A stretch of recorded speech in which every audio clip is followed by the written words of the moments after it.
The Kremlin once again decided to try to force the West to retreat under the threat of mass starvation in a number of countries. Moscow demands that the interests of Russian food and fertilizer producers be taken into account, although they were not the direct target of Western sanctions anyway. According to Lavrov, restrictions in the field of payments and logistics create problems for deliveries. In simple terms, remove sanctions from us and people will not starve. Such gross unwillingness to cooperate is outraged in the United States.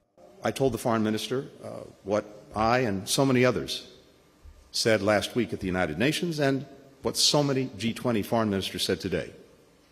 End this war of aggression. Engage in meaningful diplomacy that can produce a just and durable peace.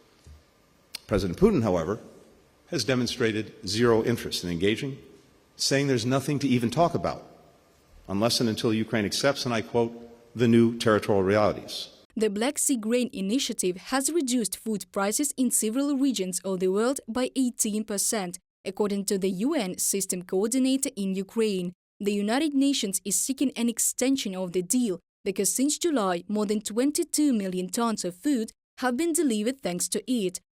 Despite the war, Kyiv saves millions of people from starvation. Meanwhile, Moscow, according to experts, is trying to expand its influence in Africa through the food crisis. It seems to me that the reasons for this slowdown are obvious. This is the fact that Ukraine, as one of the main grain exporters for the countries of Africa and Asia, began to increase its influence there, and many initiatives were implemented.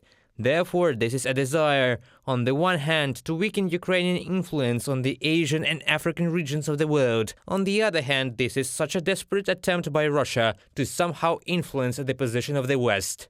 Ukraine, in turn, wants to prolong the deal immediately for a long time and include the port of Mykolaiv in it as well. If Russia refuses to sign the treaty, it may try to resume strikes on ports and ships. But even here, there is a nuance, experts say. First, Russia had already shut the port of Odessa on the very first day of the grain deal. And secondly, Moscow has already withdrawn from the agreement for 2 days. The grain corridor worked better without Russia than with it. I have recently checked the number of ships inspections that took place with the participation of the Russian side, and it seems to me that the average number of inspected ships was about 8 items per day. In those 2 days when Russia announced that it was withdrawing from the agreement, if my memory serves me right, 35 ships were inspected on the first day and more than 40 ships on the second day. The grain initiative is valid until March the 18th.